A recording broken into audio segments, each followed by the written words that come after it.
Hello everybody, I'm Nicolas Mansart from Toulouse. So we are now starting a session with a very close collaborator to Jean-Paul. So first example with Eiichi Yoshida. Eiichi is a professor at Tokyo University of Science, and before that he did most of his career at AIST.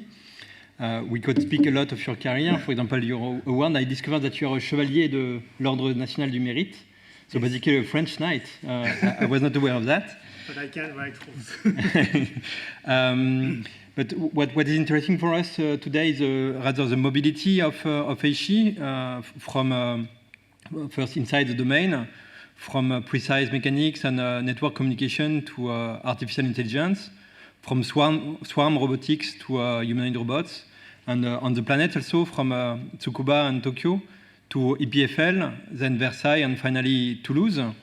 So I was told that Eiichi was a key person for deciding the humanoid robot to be installed in Toulouse, and then the joint robotic laboratory follows, which had also a big influence on my career. Right? That's the reason why I'm Toulouse. So thank you for choosing Toulouse. JRL, the Joint Robotic Laboratory, has been known to be very famous in human robotics, and that I think because of the careful work between Jean-Paul and Eiichi during long years in Toulouse, and then followed by the co-direction also of the Japanese side of the Joint Robotic Laboratories in Tsukuba. I think Eiichi was also one of the colleagues contaminated by the ideas of Jean-Paul of studying together human and robots, like Aline just showed. And your talk today is about that joint study. So, floor is yours. Thank you very much for your kind introduction. So, yeah, I was completely contaminated. Okay. So, thank you for organizing this workshop. I'd like to thank Philippe and also John. So I'd like to, now I'm at Tokyo University of Science. This is a private university in Tokyo. But as Nicola introduced, so I was formerly as a co-director of the Joint Robotics Laboratory, JRL, with Jean-Paul and in Toulouse. So I'd like to talk about some our adventure. So it's not really scientific, a lot of episodes, but I like to trace the adventure with Jean-Paul. So I can clearly say that the period I stayed in Toulouse from 2005 to 2009 was my most enjoyable moment of my research life. So we started this new adventure for human robotics. At that time, human robotics was not that popular other than in Japan. But Jean-Paul was a very known researcher in motion planning. So I don't know if he was really interested in this kind of new things, but he was even excited. And also, I thought a bit unbalanced, the co-directors, but he didn't really care. So I learned a lot from Jean-Paul for scientific insight and foresight, and also culture. So he has a lot of culture and also open-minded personality. And now I also want to focus on the importance of the sharing the space and time physically. So the time I spent with him was invaluable, and I shared office with him. He was always noisy at telephone, but it was a very, very nice moment. And of course, this is kind of a base of my research thereafter. So briefly introducing this joint lab. So it was, at the beginning, it had a very special structure. There was two sites in Japan and in France. So in Japan, it was co-directed by Dr. Yokoi and Dr. Abraham Makeda, and JRL France was co-directed by Jean-Paul and me. So the particularity of this joint lab, initiated by Dr. Kofi and Tanier, we have the same platform. So the HRP2 robot, I think it's still, is it still working, HRP2? I'm sorry, not. Not okay, but it has been working for, I think, around 10 years. So it was good because we developed the software and we can share the result by using the same platform. And then also having a real robot is also a nice thing because we can directly see that your algorithm is working or not by applying to the robot. So it started at IROS 2004. So for some reason, we are still looking for the host laboratory of this JRL. And John Paul was there in Sendai in IROS 2004. And he was presenting this work, planning fine motions of a digital factor term. So it is the PhD student at that time, Gustavo and Claudia. And so I think he was intended to some session of the graphics or human factors, but he was apparently embarrassed that his paper was classified into the human robot.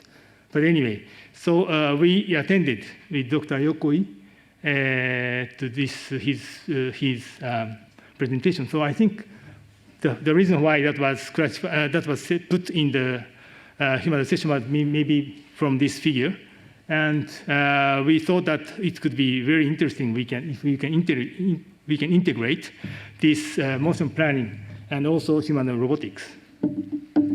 Then after that, there are a lot of discussions and negotiations, and he sent me a letter that I can start in Toulouse, the joint lab, and he also accepted to be a co-director. And we started from almost zero. So we started the Gepetto team. I think there are how many people now? In Gepetto, maybe Yeah. 25? 25, yeah. So we started at 5 or something when we started. 6, yeah. So and then, but just starting the team is not enough. So we need to introduce this HRP2. So first the budget, but at that time he had a good project to support most part of the robot. And also, we need to do some public procedures because for the public funding, so some open bid or something. And also, the Kawada Robotics that produce this robot, usually they only lease the robot. But thanks to the John Paul's very attractive personality, so they accepted sale. This is a very rare case, maybe not very popular in Japan. So they decided to sell the robot. So it arrived 2006. And we were also worried about this custom for the import because I heard that in when they imported a wheeled vehicle, it was blocked at the airport or a seaport because this didn't have a number plate for the vehicle. So we were worried about, but in one day it just cleared. Maybe it looks like human, so it custom cleared. And but we decided to open this platform with other labs but this is kind of national platform provided by CNRS, and we organized workshop for the proposals. And then we did some ceremony to inaugurate HRP2 for the media. So I like to have his live voice, but I don't know if it works.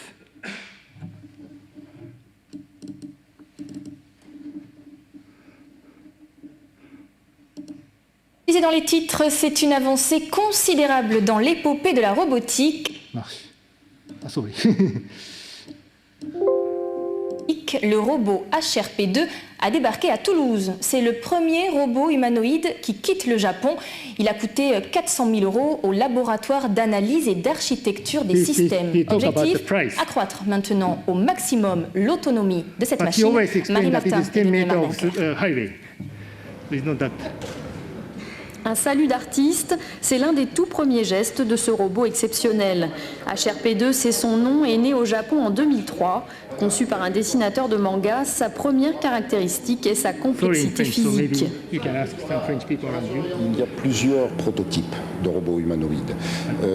Celui-ci, c'est celui qui se rapproche le plus de la morphologie humaine par sa taille, il fait 1,54 m, par sa masse, il fait 58 kg, par ses fonctionnalités, mais surtout par son ouverture. C'est une plateforme qui est essentiellement dédiée à conduire des recherches fondamentales en robotique.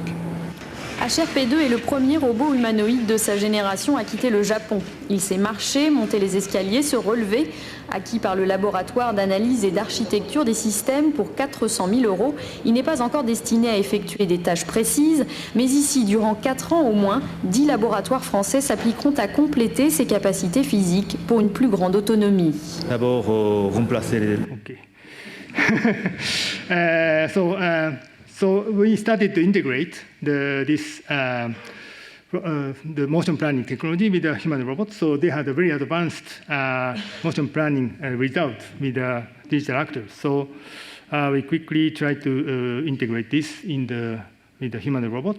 So first we started with a two-stage algorithm, two-stage method. First, we plan the path by using the usual motion planning method with a simplified model, and then the path is transformed into the dynamic walking motion with upper body through what we call dynamic motion pattern generator.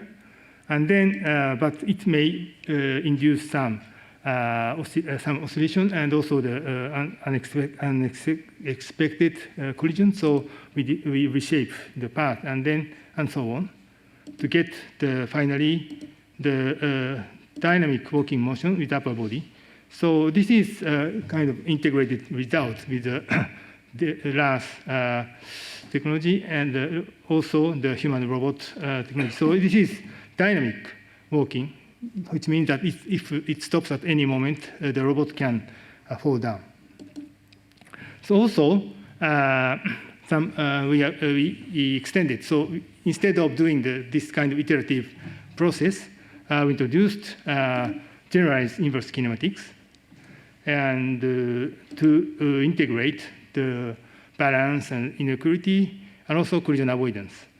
In the right figure is that, so you just add the links at the 1 foot, and then it can be regarded exactly the same manipulator to plan, to step, to also plan the stepping.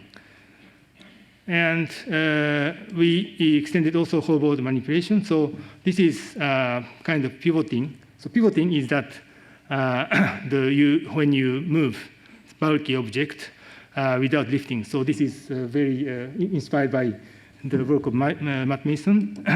So if it is, we see that if this motion is small time controllable. So this is a very important property for the motion planning. And I've never come up, I would have never come up with this kind of solution without John Paul. So he showed that it is small time controllable by using Lie algebra. And then we did this kind of whole body combining by the humanoid whole body controller that I showed earlier. So we can do this kind of pivoting motion, and also by,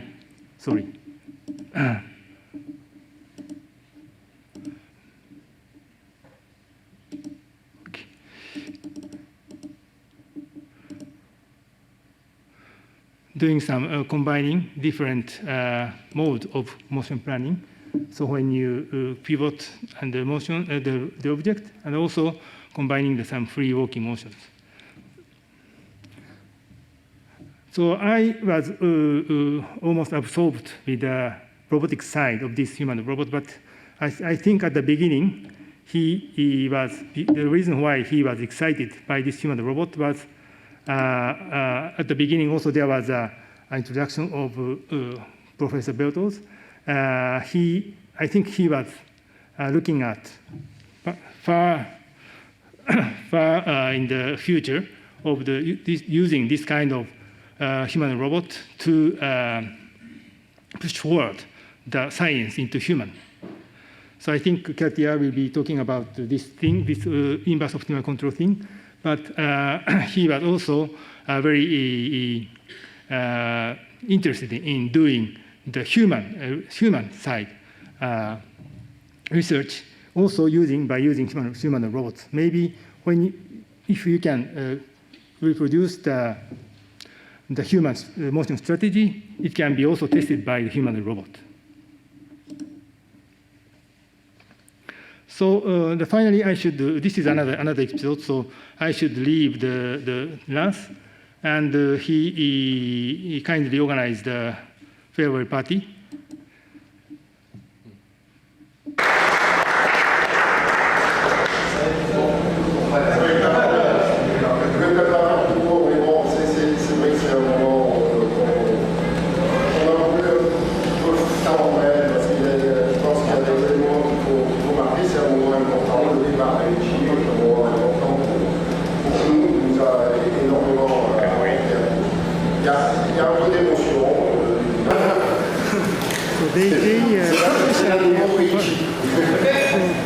Prepare this kind of boys and girls, this is going to be legendary.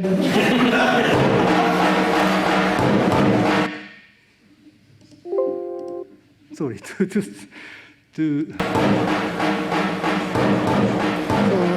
Manish, Indian PhD student who brought the Indian crowd.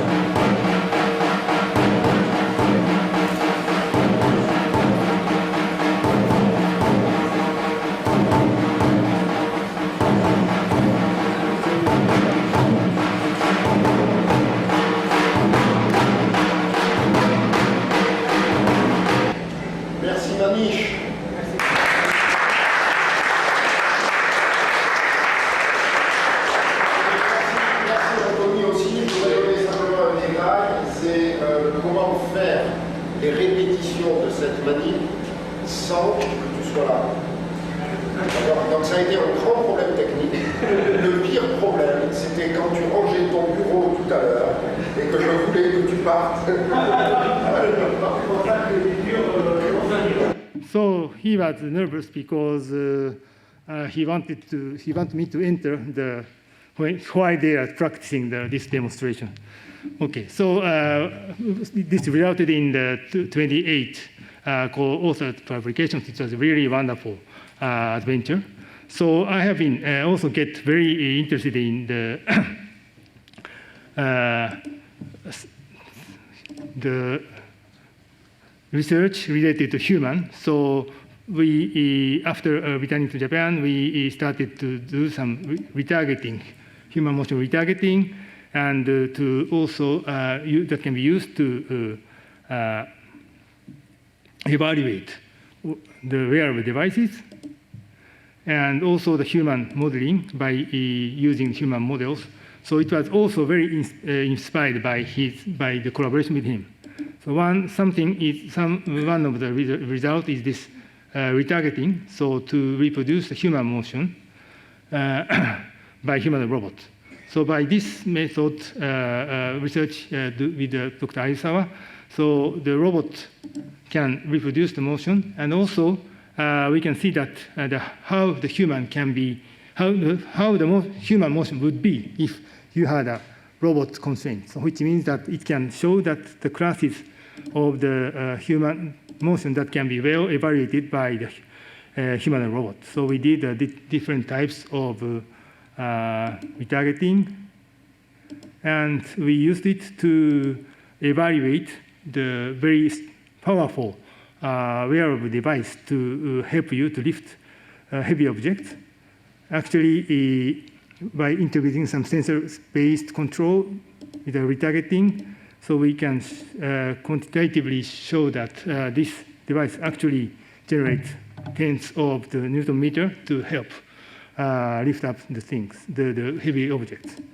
And also we did human understanding by using IMU sensors, the mask scatter model, to evaluate to estimate the motion and the muscle activities and also joint reaction force in real time.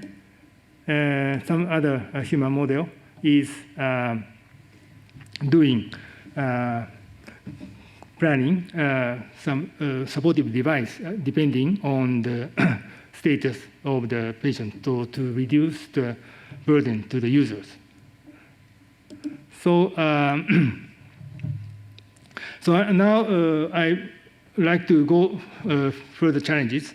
So I was always interested in understanding human behavior, motion, and also other things. And of course, the human motion is target motion, but we can't really measure what happens inside. So we can use, if the human robot can reproduce its motion, we can see the internal state. And also, we can use the simulation to improve the control model. So this is also related to maybe the Alin's presentation, and we can do it complementary manner. And then, so far, this has been the motion model-based approach. So, but I like to have some contact-rich motions and try to integrate some some learning scheme to model this kind of how can be symbolized this kind of very complex contact-rich motions. So I like to finish my talk by also sharing some many unforgettable moments. So I moved to France I lived for France for 4 years with my family, and he was very, very helpful to support our family, and we did some sushi party at home, and I think this is the same thing that you showed. So you can see the same pot here, but it was very delicious, and he was very he had a lot of sense of humor. So he is really relaxed, and we sometimes went to expositions to do some demonstrations. And as Nicola mentioned, so fortunately I could get this automate award. So it was in the French embassy, and Jean-Paul was in Japan, and he also attended. So with Dr. Abel Makeda, who is also here. So thank you very much for your attention.